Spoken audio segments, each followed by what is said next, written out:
दूसरी जानिब आज जेल में मुक़य्यद पीटीआई चेयरमैन से उनके वकला और ज़ाती मौलिज ने मुलाकात की है और इस मुलाकात के बाद चेयरमैन पीटीआई के पैगाम से मुताल्लिक ट्वीट चेयरमैन पीटीआई ने ट्विटर हैंडल पे जारी ट्वीट को चेयरमैन तहरीक इंसाफ ने अपने ख़ानदानी ज़राए से मनसूब किया है कि ख़ानदानी ज़राए से आवाम के लिए ये पैगाम जारी किया जा रहा है, जिसमें बताया गया है कि जब 5 अगस्त को मुझे अटक जेल में कैद किया गया था तो पहले चंद रोज़ मेरे लिए खासे मुश्किल थे।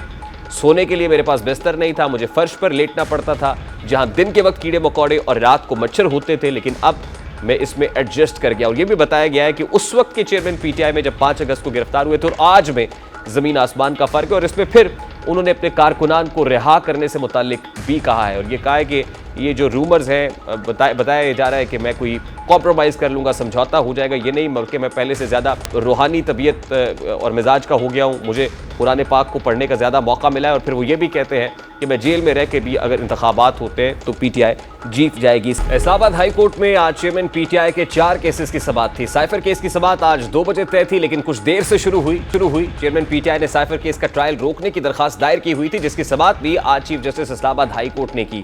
इसके अलावा साइफर केस में ट्रायल कोर्ट के 9 अक्टूबर की जेल समाअत के ऑर्डर को चैलेंज किया गया, फर्द जुर्म के रोकने की इस्तदा की गई और दरखास्त में मौक़िफ़ इख्तियार किया गया कि जेल समाअत के खिलाफ फैसला अभी आना है। और दरखास्त पर रजिस्ट्रार ऑफिस के एतराज़ात के साथ चीफ जस्टिस आबिर फारूक ने समाअत की, जबकि आज के ही दिन अलकादर ट्रस्ट और तोशा खाना नैब केसेस में जब तक दरखास्तों पर फैसला नहीं होता तब तक चेयरमैन पीटीआई ने गिरफ्तारी से रोकने की इस्तदा की है। मुतफर्रिक दरखास्तों पर एतराज़ात के समाअत भी आज चीफ जस्टिस आबिर फारूक और जस्टिस बाबर सत्तार ने की। इस्लामाबाद हाई कोर्ट ने chairman Pakistan Tehreek cipher case का ट्रायल रोकने और इखराज मुकदमा की दरखास्तें यकजा कर दी हैं। वकील चेयरमैन पीटीआई सरदार लतीफ़ खोसा ने दलाइल देते हुए कहा कि मामला हाई कोर्ट में चल रहा है और फैसला महफूज है। लाहौर हाई कोर्ट ने भी FIA के केस में हुक्म इम्तना जारी किया हुआ है। साइफर केस ट्रायल कोर्ट में कार्रवाई रोकने, फर्द जुर्म आयद करने के फैसले के खिलाफ वकील सरदार लतीफ़ खोसा का कहना था कि हमने बार बार कहा कि जल्दी ना की जाए, मामला हाई कोर्ट में चल रहा है, हमें ऑफिशियल सीक्रेट एक्ट से मुताल्लिक काफ़ी खदशात है, कौन सी सिक्योरिटी का खतरा है या सीक्रेसी लीक हो रही है। उन्होंने मजीद कहा कि भुट्टो साहब ने भी राजा बाजार में तकरीर में ऐसे ही बताया था, तो क्या हुआ, मेरे मौक्किल कौमी हीरो हैं और दुनिया मानती है, अब वो बेगुनाह जेल में है। Chief justice Islamabad high court का कहना था कि आज सिर्फ मुतफर्रिक दरखास्त लगी है, आप कहें तो मैं मेन केस के साथ लगा लूँ, जिस पर सरदार लतीफ़ खोसा का कहना कि बिल्कुल आप साइफर केस अखराज की दरखास्त के साथ लगा दें, लेकिन 17 तारीख से पहले लगाएं। जस्टिस आबिर फारूक ने इस्तफसार किया कि उस रोज़ यानी 17 अक्टूबर को क्या होना है, जिस पर वकील चेयरमैन पीटीआई ने कहा कि 17 अक्टूबर को बड़ी बदमज़गी होनी है, ट्रायल चल रहा है, फर्द जुर्म आयद होनी है। Chief justice Islamabad high court ने कहा कि मैं देख लेता हूँ और इस पर ऑर्डर भी कर दूंगा, 17 अक्टूबर से पहले केस लगा दूंगा। बाद अदालत ने ट्रायल रोकने की दरखास्त इखराज मुकदमा की दरखास्त के साथ यकजा करने के अहकाम जारी कर दिए। दूसरी जानिब आज साइफर केस की समाअत में अहम दलाइल और रिमार्क्स सामने आए। चेयरमैन पीटीआई के वकील ने साइफर के आने के बाद की टाइमलाइन अदालत में पेश की और साइफर के डिक्लासिफाई होने के मुतालिक सवालात उठाए। इसके लिए चेयरमैन पीटीआई ने कुछ अफराद को केस में नामजद ना करने और आजम खान के बयान के बारे में बात की। वकील सलमान सफदर के मुताबिक 7 मार्च को साइफर दफ्तर खारजा को मौसूल होता है। 8 मार्च को साबिक वज़ीर आज़म के खिलाफ अदम एतमाद की तहरीक जमा कराई गई।